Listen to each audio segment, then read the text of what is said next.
크림반대는 연료가 없습니다. 네, 사람들은 천천히 말로 전환하고 있습니다. 푸틴의 크림반도가 무너지고 있다.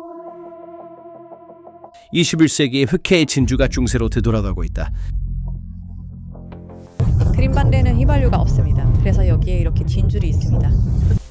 250만 명의 사람들, 물펌프에서 연료 주유소까지, 병원 발전기에서 학교 버스까지 전체 반도의 생명선이 말라가고 있습니다. 푸틴은 이 사람들에게 더 나은 삶을 약속했습니다. 12년 후 그는 그들을 배급제, 연료 쿠폰, 주유소들에서 밤을 보내는 상황에 홀로 남겨두었습니다.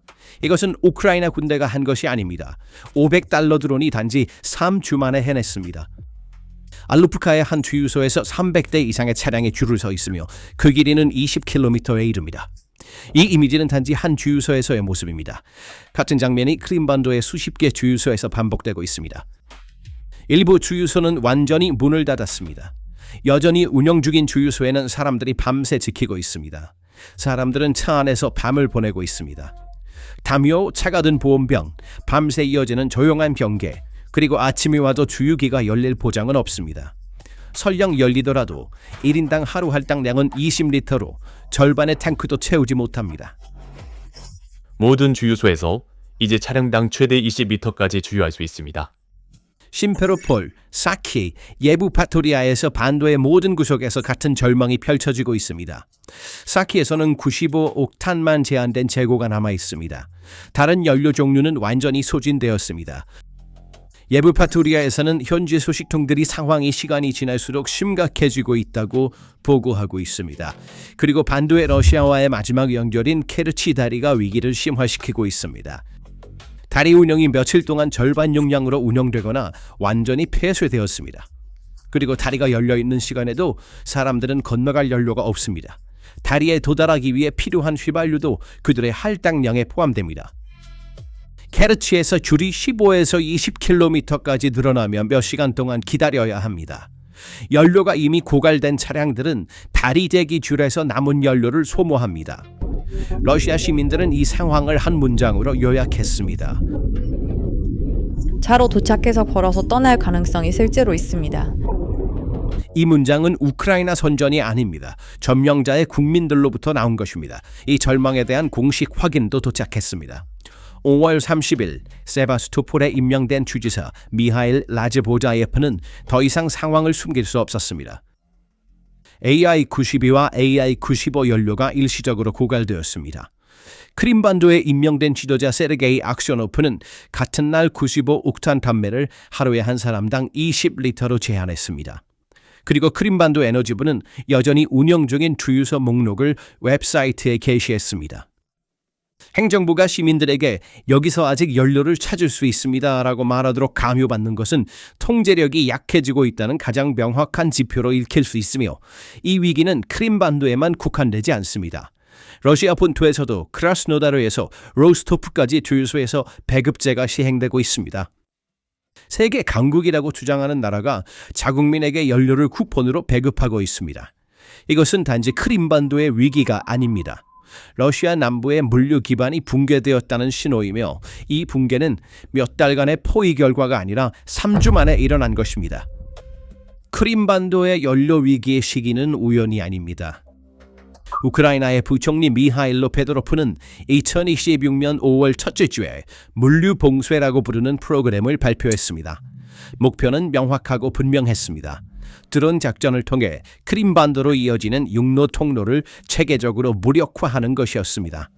프로그램 발표에서 라즈보자예프의 고갈된 성명까지 걸린 시간은 단지 3주였습니다.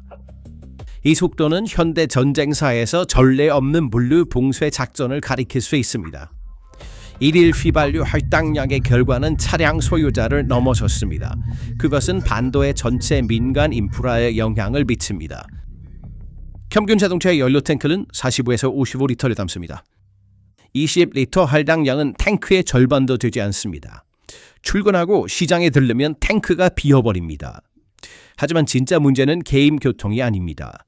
문제는 반도의 전체 지원 네트워크가 같은 연료에 의존하고 있다는 것입니다.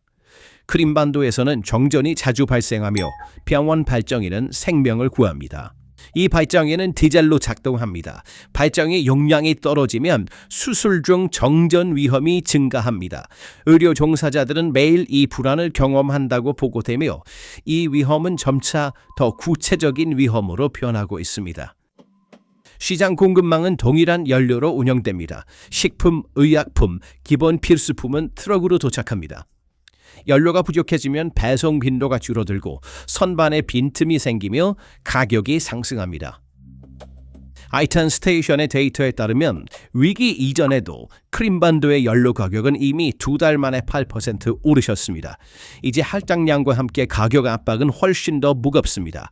연료 할당량과 동시에 상승하는 신료품 가격으로 고군분투하는 가정은 경제적 회복력의 한계를 시험받고 있습니다. 그리고 위기는 보이지 않지만 매우 중요한 또 다른 차원, 즉 수자원 인프라를 가지고 있습니다. 크림반도의 물펌프장은 전기로 작동합니다. 정전 시 작동하는 백업 발전기는 디젤을 소모합니다. 반도의 만성적인 물 문제는 2014년부터 알려진 현실입니다. 우크라이나는 북크림 운하를 폐쇄했고 러시아는 이 격차를 메우기 위해 대규모 펌프 인프라를 구축했습니다. 이 인프라를 운영하려면 끊김없는 에너지가 필요하며 그 에너지의 백업 소스는 연료에 의존합니다. 연료 위기가 심화되면 물 위기도 촉발될 수 있습니다. 크림반도는 또한 농업지대입니다. 포도밭, 농장, 온실. 수확철에는 트랙터, 관계펌프, 운송 차량이 많은 연료를 소비합니다. 할당량이 이러한 농업 활동을 제한하고 있습니다. 작물을 수확할 수 없습니다. 농산물을 운송할 수 없습니다. 온실을 난방할 수 없습니다. 수확 손실은 식품 가격을 더욱 높일 것이며 지역 생산의 축소는 반도의 외부 공급 의존도를 증가시켜 더 많은 상품이 같은 차단된 통로를 통과해야 한다는 것을 의미합니다. 그러나 그 통로는 이미 작동하지 않습니다. 학교 버스는 운행할 수 없습니다. 노인과 만성 질환자는 약속 장소에 갈 수 없습니다. 택시 요금이 급등했습니다. 그리고 러시아가 적극적으로 홍보하던 크림반도의 관광 산업도 붕괴하고 있습니다. 관광객들은 연료를 찾을 수 없는 반도에 오지 않을 것입니다. 그리고 차로 온 관광객이 차로 왔는데 휘발유를 찾을 수 없었다고 러시아로 돌아가 말하면 그들은 크렘린의 이야기를 직접 반박하게 됩니다. 그리고 아마도 이 위기에 가장 눈에 띄지 않지만 가장 깊은 영향은 심리적 차원에 있을 것입니다. 2014년에 합병된 이 반도의 사람들은 당신은 이제 러시아의 일부입니다 라고 들었습니다. 더 나은 삶이 당신을 기다리고 있습니다. 12년 후 그 약속을 받은 사람들은 주유소에서 차 안에서 밤을 보내고 있습니다. 약속된 삶과 실제 삶 사이의 격차는 매일 조금씩 더 깊어지고 있으며 이 격차는 크렘린의 크림반도 이야기를 내부에서부터 잠식하고 있을지도 모릅니다. 이 위기 아래에는 훨씬 더 깊은 구조적 모순이 있습니다. 같은 반도에서 군용 차량은 여전히 움직이고 있는 반면 민간인들은 주유소 줄에서 기다리고 있습니다. 반도에 있는 추정 4만에서 5만 명의 러시아 군인들은 여전히 작전 연료를 소비하고 있습니다. 탱크, 장갑차, 본부 발전기, 물류 트럭. 제한된 연료는 먼저 군사적 필요에 할당됩니다. 민간인에게 남는 것은 줄어들고 있습니다. 이러한 역학은 다른 지역에서도 관찰되었습니다. 이라는 이 공식에 가장 잘 알려진 예를 제공합니다. 혁명수비대 차량은 연료 우선권을 얻고 민간인은 할당량과 줄을 서는데 어려움을 겪습니다. 그들의 탱크는 가득 차 있는데 우리는 줄을 서서 기다린다 라는 인식은 이란 정권에 대한 가장 깊은 사회적 불만 중 하나를 만들어냈고 이 인식은 때때로 거리 시위로 변하기도 했다. 비슷한 인식이 크림반도에서도 형성되고 있는 것 같습니다. 크림반도 시민이 나는 차에서 밤을 보내고 있는데 그들의 탱크는 가득 차 있다고 생각하기 시작하는 것은 시간 문제입니다. 역사는 이 임계점을 넘으면 가장 견고한 정권도 흔들린다는 것을 보여줍니다. 그리고 여기서 더 깊은 개념이 방정식에 들어옵니다. 사회개혁. 권위주의 정권은 시민들과 묵시적인 합의로 운영됩니다. 당신은 정치적 복종을 제공하고 나는 경제적 안정을 제공합니다. 크림반도에서 푸틴의 버전은 바로 이것이었습니다. 당신은 이제 러시아의 일부입니다. 안전하고 번영하는 삶이 당신을 기다리고 있습니다. 이 계약이 유지되려면 정권은 기본적인 필요를 충족시켜야 합니다. 연료 할당량은 이 계약이 가장 명백하게 위반되는 지점을 나타낼 수 있습니다. 이란의 경험은 대중의 일상생활의 질이 일정 기준 이하로 떨어지면 안정성을 대가로 한 복종 공식이 작동하지 않게 된다는 것을 보여줍니다. 이전 비디오에서 우리는 크림반도의 군사 붕괴를 분석했습니다.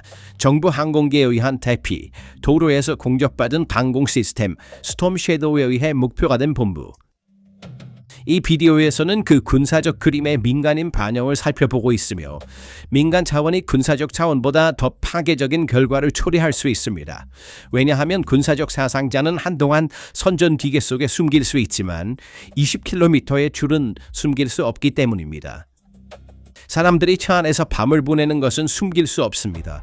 주지사의 공식 성명은 숨길 수 없습니다. 그리고 1991년 소련 붕괴의 그림자는 이 방정식에서 별도의 무게를 지닙니다. 쿠폰으로 받는 빵, 쿠폰으로 받는 설탕, 쿠폰으로 받는 휘발유, 소련 시대의 집단적 트라우마.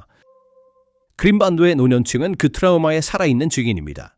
일일 연료 할당량과 쿠폰 시스템은 그 시대를 떠올리게 합니다. 국가가 우리를 다시 굶길 것이다 라는 두려움은 포스트 소비에트 사회의 가장 깊은 반사작용이며 이 반사작용이 크림반도에서 깨어나고 있다는 징후가 나타나기 시작하고 있습니다. 이 그림에서 가장 중요한 질문은 다음과 같습니다. 이 사건들이 일시적인 어려움인가 아니면 새로운 정상인가? 라즈보자예프가 일시적으로 고갈되었다고 말했을 때 그 단어 일시적에는 약속이 담겨 있었지만 이 약속 뒤를 살펴볼 필요가 있습니다. 왜냐하면 크림반도의 공급 동맥 상태가 그 약속과 모순되기 때문입니다. 연료를 반대 공급하는 주요 동맥은 4개가 있으며 이들 모두 압박을 받고 있는 것으로 보입니다.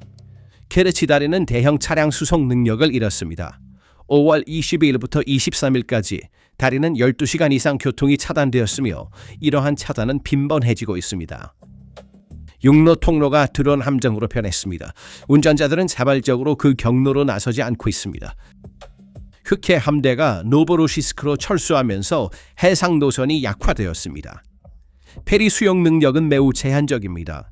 그리고 대부분의 퍼두시아 터미널 저장 용량이 손상되었습니다. 그래서 4개의 동맹 모두가 좁아지거나 압박을 받고 있으며 우크라이나는 매주 이 압박을 조금씩 더하고 있습니다. 이전에 저희 비디오에서 전달한 아라이발의 요구, 사부 50km 해랑에 보호망을 설치하라는 요구는 이러한 절망의 가장 구체적인 표현이며 기술적으로 거의 실행 불가능한 제안입니다. 그리고 러시아의 자체 소수들도 경고를 울리고 있습니다. 크렘린과 가까운 군사 블로거들은 주요 경로 주변의 긴급 요새화를 요구하며 가을까지 치명적인 결과를 경고하고 있습니다. 여기서 가을이라는 단어는 매우 중요합니다. 왜냐하면 가을 뒤에는 겨울이 있기 때문입니다. 현재 위기는 주로 차량 연료에 국한되어 있습니다. 그러나 겨울이 오면 난방 연료가 문제에 들어올 것입니다. 크림반도의 주택 상당 부분은 중앙 난방이 아니라 개별 시스템으로 운영됩니다. 가스, 디젤, 석탄. 이 모든 연료는 압력을 받으며 같은 경로를 통해 이동합니다. 연료가 없는 집에 남겨진 가족들, 동결 위험에 처한 병원, 운영할 수 없는 학교들. 그러나 공급 경로가 확보되지 않고 겨울로의 진입이 열리지 않으면 크림반도는 인도적 위기 임계점에 도달할 수 있습니다. 그리고 케르치 다리의 상태는 이 방정식을 더욱 복잡하게 만들고 있습니다. 이 다리는 이론적으로 여전히 반도의 마지막 연결입니다. 하지만 매번 폐쇄될 때마다 이 연결은 조금씩 약해집니다. 그리고 우크라이나가 다리를 완전히 사용 불가능하게 할 수 있는 능력을 갖추었다는 것이 알려져 있습니다. 문제는 그들이 할 수 있는지가 아니라 언제 할 것인지로 평가되고 있습니다. 만약 다리가 완전히 사용 불가능해진다면 크림반도는 사실상 섬이 됩니다. 수학은 감정적 선호와 독립적으로 작용하며 크림반도의 수학은 매주 조금씩 반도에 불리하게 돌아가고 있습니다. 그림을 일방적으로 읽는 것은 오해를 불러일으킬 수 있습니다. 러시아는 이번 전쟁에서 여러 차례 적응 능력을 보여주었고 크림반도에서도 적응 노력이 계속되고 있습니다. 전자전 지원을 받으며 야간 호송이 진행되고 있습니다. 대형 유조선 호송 대신 작은 차량 그룹으로 분산된 배송이 시도되고 있습니다. 목표가 작을수록 맞추기 어렵습니다. 케르치다리의 철도 노선은 제한적이지만 여전히 운영 중입니다. 최소한의 연료가 흐르고 있습니다. 일부 소식통에 따르면 크라스노다르에서 해상 페리를 통한 대체 보급이 시도되고 있다고 합니다. 용량은 매우 제한적이지만 완전히 제로는 아닙니다. 위기의 규모도 아직 인도적 재앙의 임계점에 도달하지 않았습니다. 할당량이 존재하지만 제로는 아닙니다. 제한적이지만 일부 연료는 여전히 흐르고 있습니다. 일부 주유소는 문을 닫았지만 모두 닫은 것은 아닙니다. 병원들은 압박을 받고 있지만 운영 중입니다. 악셔노프의 할당량 결정은 기존 재고를 더 오랜 기간에 걸쳐 분산시키려는 전략적 선택으로도 해석될 수 있습니다. 푸틴이 크림반도를 포기하는 것은 정치적으로 불가능합니다. 2014년 합병은 정권의 창립 서사의 기초입니다. 반도를 잃는 것은 군사적 붕괴뿐만 아니라 정치적 붕괴를 의미할 것입니다. 이 현실은 러시아가 마지막 자원까지 크림반도에 계속 투자할 것임을 시사하며 이 결단을 과소평가해서는 안 됩니다. 그러나 이 방정식에서 중요한 것은 아직이라는 단어입니다. 추세는 한 방향으로 보입니다. 공급 경로가 좁아지고 있습니다. 드론 압박이 증가하고 있습니다. 저장 용량은 심각한 손상을 입었습니다. 러시아는 적응하려고 노력하고 있지만 지금까지 적응 속도는 침식 속도에 뒤처지는 것으로 평가되고 있습니다. 그리고 겨울이 다가오면서 이 균형은 더욱 어려워질 가능성이 큽니다. 푸틴이 2014년에 크림반도를 합병했을 때 그는 영원히 우리의 것이라고 말했다. 그는 수만 명의 군인을 투입했다. 그는 흑해 함대의 본부를 설립했다. 그는 250만 명의 사람들에게 더 나은 삶을 약속했다. 12년 후 그 사람들은 20km 줄에서 기다리며 차 안에서 밤을 보내고 주지사의 고갈된 발표를 듣고 에너지부의 연료 목록을 확인하며 차로 들어가서 걸어서 나오는 것에 대해 서로 이야기하고 있습니다. 페드로프의 물류봉쇄 프로그램은 몇 개월이 아닌 3주 만에 이 결과에 도달했습니다. 공급 경로가 좁아지고 겨울이 다가오면서 이 방정식은 크림반도에 더욱 불리하게 작용하고 있습니다. 점령이 약속한 것과 실제로 제공한 것 사이의 격차는 크림반도의 주유소, 차 안에서 밤을 보내는 사람들, 그리고 공식적인 고갈된 발표에서 드러납니다. 푸틴은 영원히 지속될 것이라고 말했지만 크림반도의 연료는 그렇게 오래 지속되지 못했습니다. 이것에 대해 어떻게 생각하십니까? 댓글로 공유해 주세요. 채널을 구독하고 알림을 켜서 PPR 글로벌의 최신 분석을 받아보세요. 저희를 선택해 주셔서 감사합니다.